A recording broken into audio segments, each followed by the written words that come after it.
Hey there, welcome back to another video. This time around, it is my review of the 1989 science fiction horror film, Leviathan. Now, Leviathan, if you ask me, is genuinely a diamond in the rough. This is an underrated gem. Honestly, I think it's like the second best underwater film next to The Abyss. And it's the best underwater horror film. And it's honestly one of my favorite films, not just of 1989, but favorite films, period.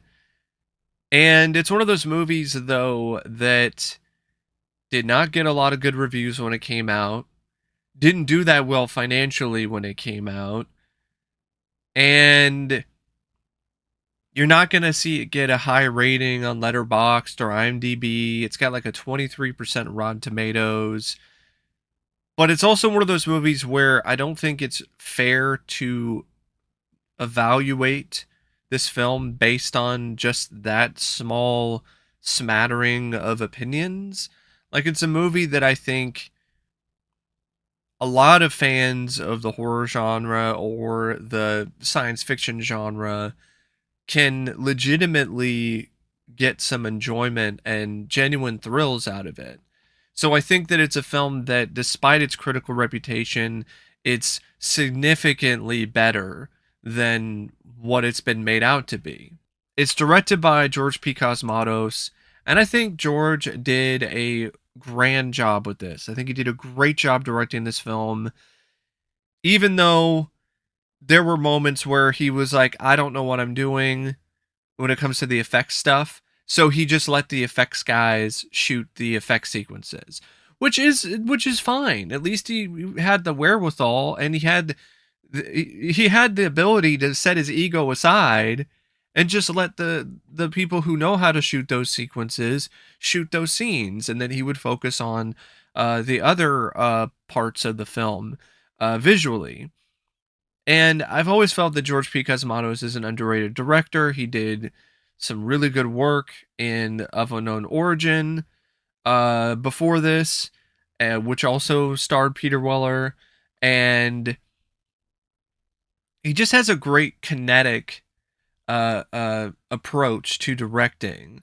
He knows when to move the camera around and do it in a way that adds to a scene and isn't just showy for no reason. He knows how to utilize different camera angles and zooms and pans and tracking shots to really create a certain kind of mood or atmosphere or feel for a scene. When it comes to a sequence that's supposed to be full of tension and suspense, he really knows how to shoot those scenes like the best of them. And I know that he's a guy who, throughout the years, has been replaced by other actors who have ghost directed films that he's done. But despite that, he's still a legitimately talented director. And I think he does not get enough credit for that. And I think he did a great job with this film, especially when it comes to a lot of the dry for wet scenes that were shot on a soundstage, and a lot of the other moments in the movie just featuring the cast just interacting with one another. It comes across so natural, as if all of them really were together on this mining crew underwater for all these months, possibly even years, working together. And yeah, I just think Cosmatos did a really good job with the film. And the screenplay by David Peoples and Jeb Stewart, I also feel is pretty excellent for the most part. The only problem that I have with it is that I would have liked to, well, I mean, only problems, because there's a couple things that I would have liked to have seen from this script that I didn't quite get. I would have liked to have seen a few more scenes with the creature, in terms of a few more shots involving the creature doing something, whether it's attacking somebody, ripping a limb off, decapitating some kind of visceral added bit of gore or horror. and just a sequence to showcase the creature and its might and its power a little bit more, and killing off a particular character in Jones at the end was a mistake. It was a really bad idea. But those are really the only two things that I honestly have a problem with when it comes to this script. Everything else I think is really good. I love how this screenplay provides all these different moments and different lines for its cast of characters. It really allows them to become genuinely endearing to the audience. Like, you legitimately start to really like this crew because of the little quirks, the little bits of dialogue that they share with one another, the prank wars, the various different things that makes these characters stand out from one another. It's not necessarily character development, but it's something that provides them with character, with personality, and that's really what makes the script shine in so many different ways. Is the personality of it. Its sense of humor is really funny. Like, there's some really great lines of dialogue. I'm sure you've gone through hell. Gone, bitch. We're still here. The whole you're telling me there's a goddamn Dracula on board?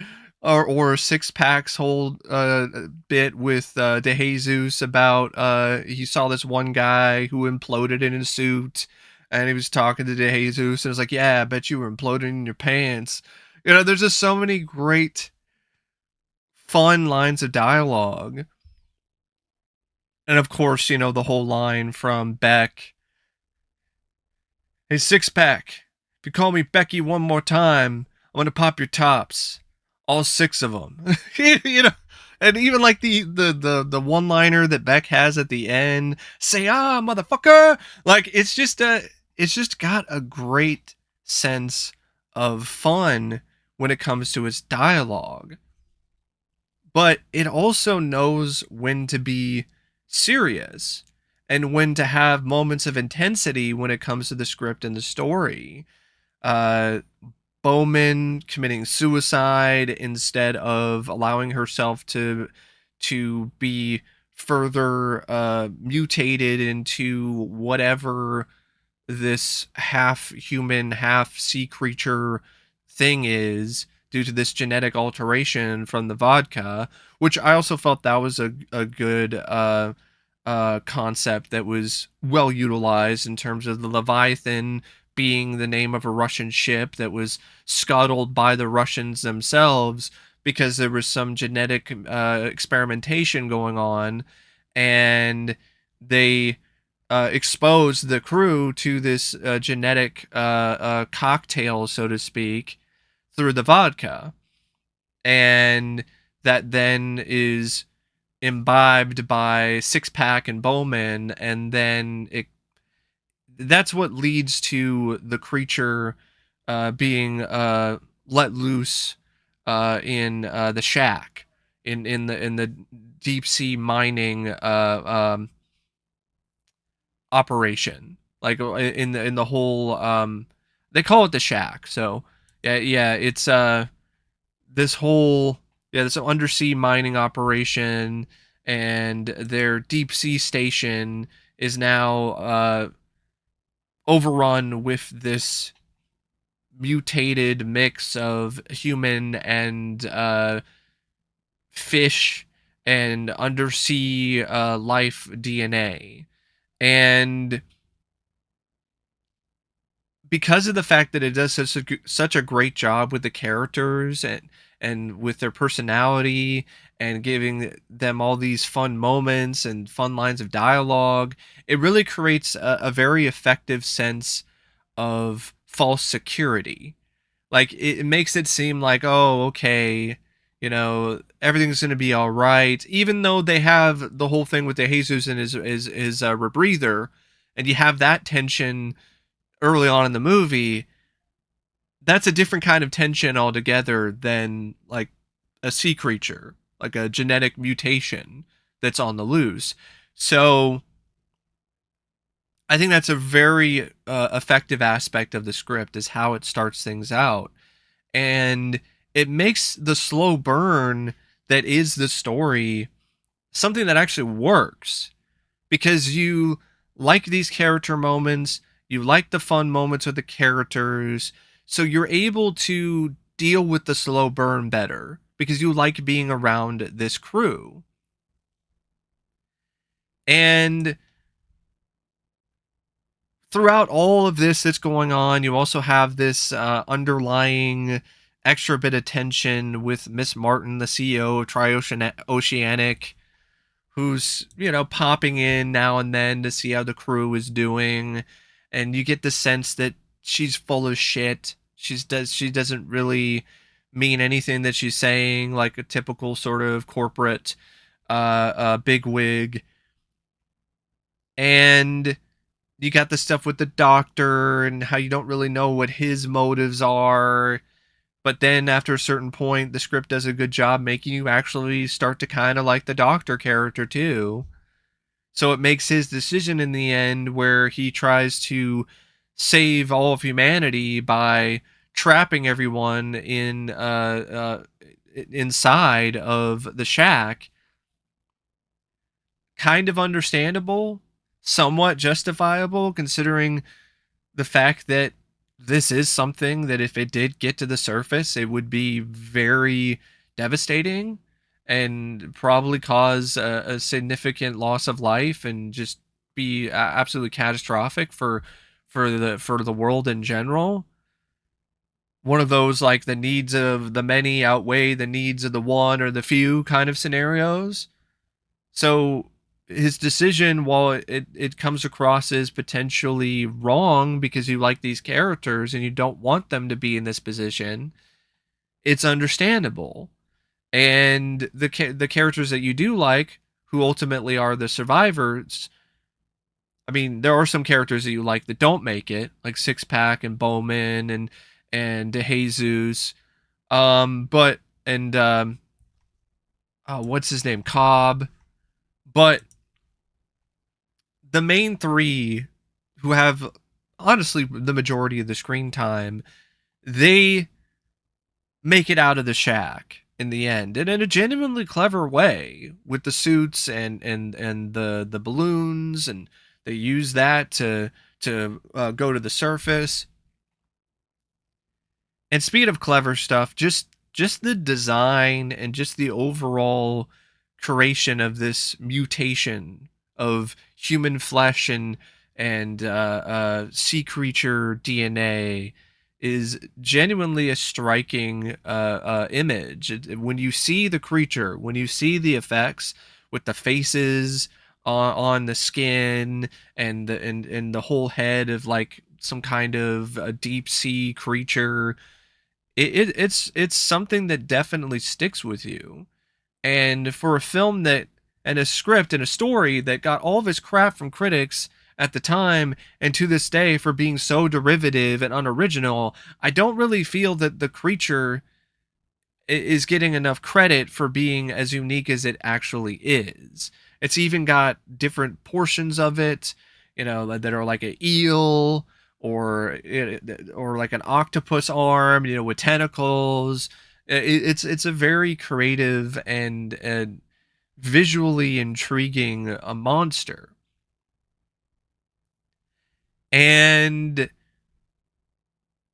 I like that there's a lot of signature moments throughout the script where you either showcase the creature, like when it does this whole peekaboo moment where it rips through the suit and snarls at Peter Weller in the climax, or even just the reveal of the bodies of Bowman and Six Pack all melded together and mutating.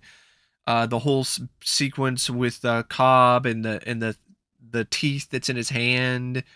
Um, the the DeJesus death, who's got this this eel-like thing that's like digging into his chest, or the finale, like the sequence wall that concludes the film with a bang, where the creature is popping up out of the ocean. It's killed Jones, and then Beck takes the grenade or whatever. I don't know if it's a grenade or not, but it's like some kind of explosive.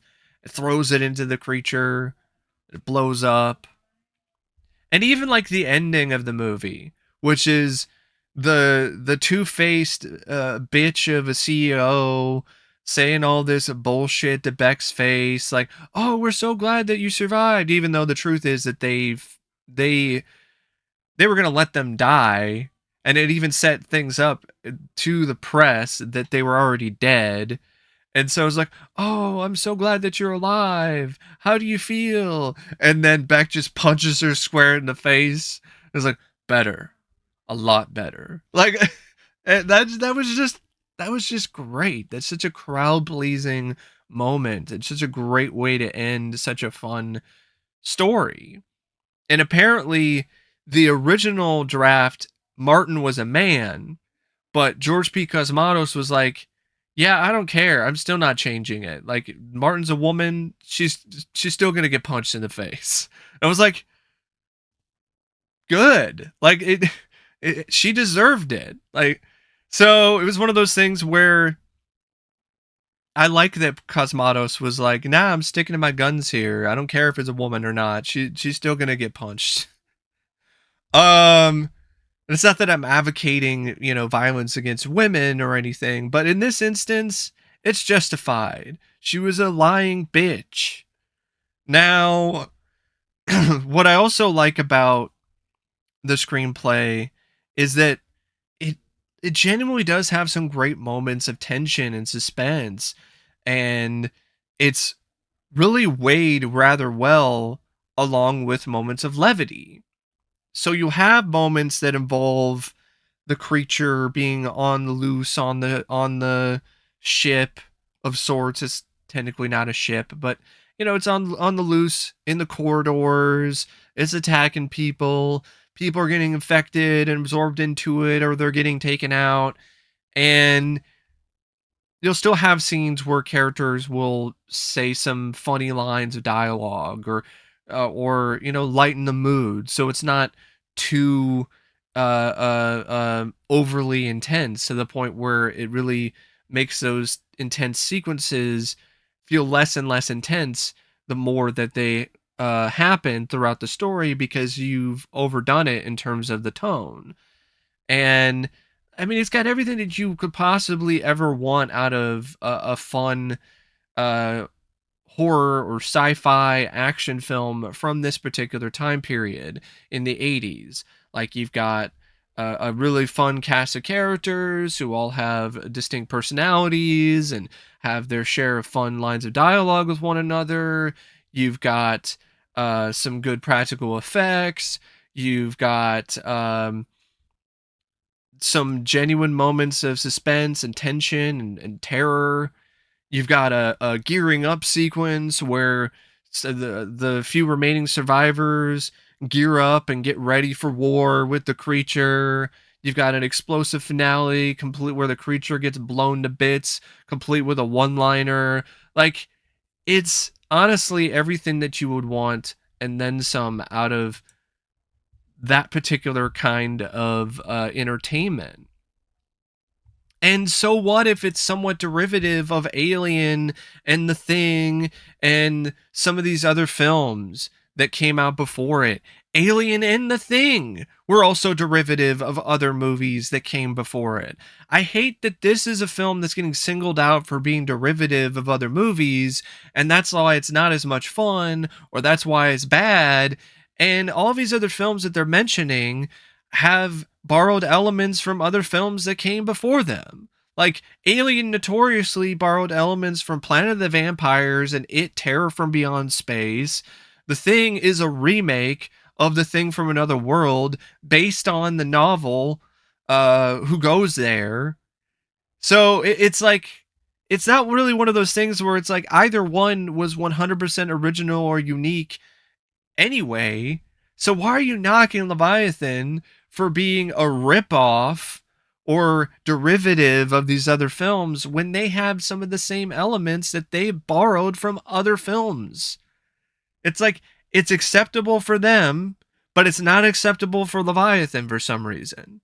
And I don't get it. It's like I didn't really care whether or not Alien or The Thing borrowed elements from other movies, and I don't care if Leviathan does either, because it puts enough of a unique spin on these old concepts that it still feels fresh. It still feels like its own film to me. I don't feel like I'm watching Alien again when I'm watching Leviathan, just because you got a group of blue collar workers facing off against some kind of threat.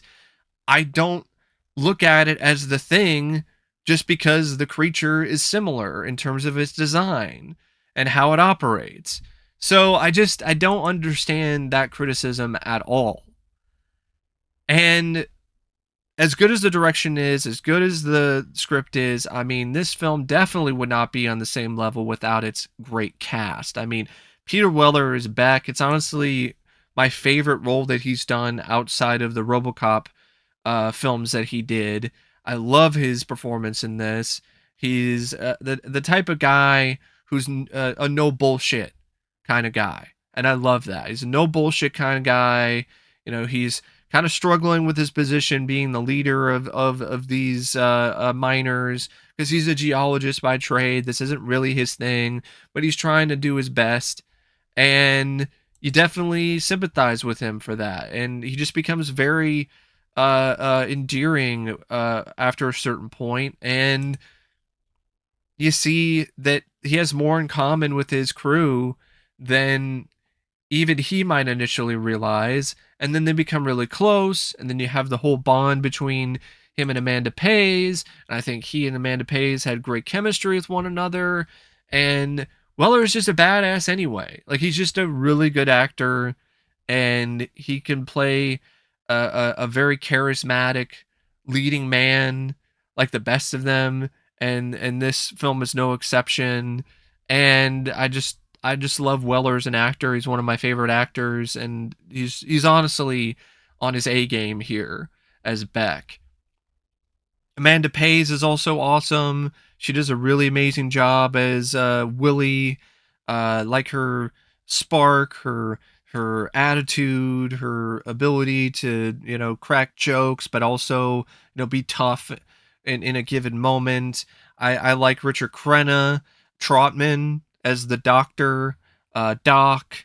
Um, you get a lot of different layers with his character where you get to see him be a guy who seems like he's too self-absorbed and just cares about his golf game more than actual human beings. But as the film goes on and he starts to investigate what's going on with the Leviathan and the genetic mutation, you actually start to genuinely kind of like this character, and in large part it's due to the charisma that Richard Crenna just inherently has.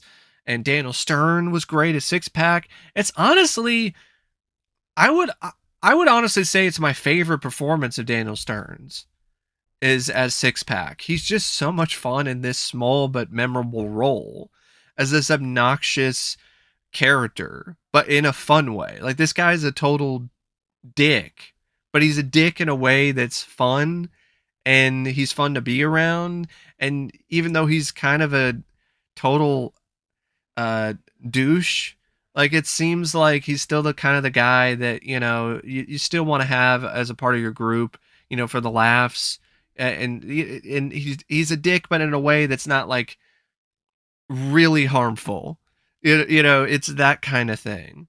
um Ernie Hudson, it's another one of my favorite performances of his, is Jones. He has some of the best dialogue. He has some of the best exchanges with various different characters. Every scene that he's in this movie, I just love, because Ernie, he's just excellent. He's just so charismatic and funny in every scene that he's in. And it's a damn shame that his character dies. Why did his character die? That was not necessary. He should have lived. Michael Carmine, I also like as DeJesus with his whole obsession with skiing and shh. And he had some good chemistry with the rest of the cast. Everyone had great chemistry. That's another huge thing. Every single cast member in this film, they had great chemistry with one another. Lisa Elibacher is Bo. The whole scenes with her and Six Pack, where Six Pack's like, whoa, what a pair. And then she's like, what? It's like, oh, what a pair of, he's just making it up like on the fly, like he's trying to distract her that he's not talking about her tits, and then she's like, oh, I thought you were talking about my boobs. Like, just how like matter of fact she is, and it was really sad when her character met her demise because she did a good job bringing this character to life. And Hector Elizondo as Cobb was also fun. He was the cynical guy of the group, but you could also kind of relate to him. You know, has to go home to his shitty wife and drive his shitty car and drink the shitty air. I mean, not drink the shitty air. This isn't Spaceballs. But breathe the shitty air because this is like a future where the environment on Earth is pretty fucked. And he had his share of good moments with the other cast members as well. And Meg Foster is Miss Martin. Like, you want to cast an actor who is playing a mysterious role. Like, she's one of the best actors you could possibly pick, and she's just so cold and calculating, and just every line, every moment that she has, like, it just seems like she's hiding something. And that's exactly what the character is. So she really did a great job handling those aspects of that character. And it's got some great cinematography by Alex Thompson, especially when it comes to the dry for wet scenes. It's very well edited by John F. Burnett and Roberto Silvi. And I love the score by Jerry Goldsmith. I thought he did a tremendous job with it. It's a terrific score. It's thrilling. It's got some unique arrangements as well. Almost sounds like whale sounds early on. And he incorporates elements from some of his other films like Alien, but in a way that it still sounds like it's its own original score. And it's just a score that is really effective and shines. And so does the effects by Stan Winston and company, who not only designed the creature effects, but also designed the suits that the characters wear, the miners wear, which is honestly a really cool design.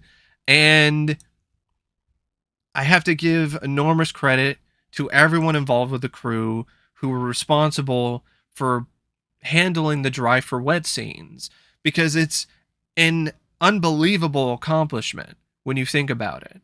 When you watch this film, there are multiple sequences that take place underwater, but they didn't shoot these scenes underwater. They shot them on a soundstage in Italy, and they used smoke and lighting and a certain form of like flare that let out a certain kind of particle in the air to make it look like they're shooting underwater.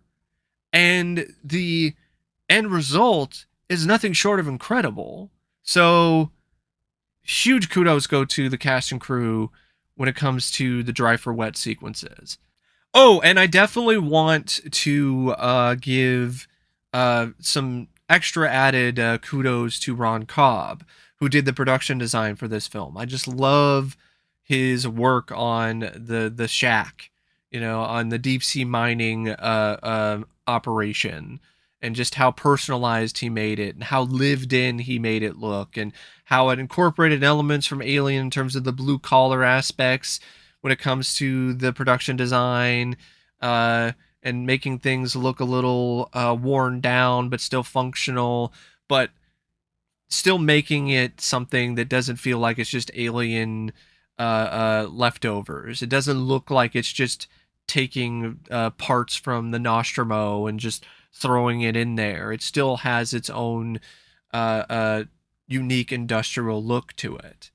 And yeah, it's still, in my opinion, a relatively fast-paced film, despite the slow burn. Yes, it takes a bit to get to the creatures and to get to the people who are mutating and all this other stuff, but it works so well because of how good of a job it does with its characters and with the moments involving them. And it's still equally as entertaining and equally as involving when it comes to the moments before the creature is unleashed, before the stuff happens on the shack where people are getting taken by the creature or picked off one by one, because of just how well the stuff before all of that is written. So it's well balanced in that regard. So I think it's a great example of an effective slow burn horror sci-fi thriller. So yeah, I really got nothing else to say about Leviathan, except if you haven't seen this one yet, you should check it out. You should definitely give this one a look. It, to me, it, it it's it's a classic. I think it's a cult classic in a genuine way. And if you're a fan of this, this is definitely something you should pick up as well. This 4K by Kino Lorber is easily the best the film has ever looked or sounded. I mean, the new remaster they did from a 4K scan of the 35 interpositive is really impressive. It looks fantastic, and it even comes with a Dolby Vision added bonus. So you got the Dolby Vision on top of that, and it just makes this a really nice looking disc. So for a nice film, like a really fun, thrilling, and enjoyable movie that honestly I could watch again and again and never get tired of, because I just love the characters, I love the concept of it, and it's so well executed. Um, so yeah, that's my opinions and that's my thoughts on Leviathan. And until next time, I'll see you later. See ya.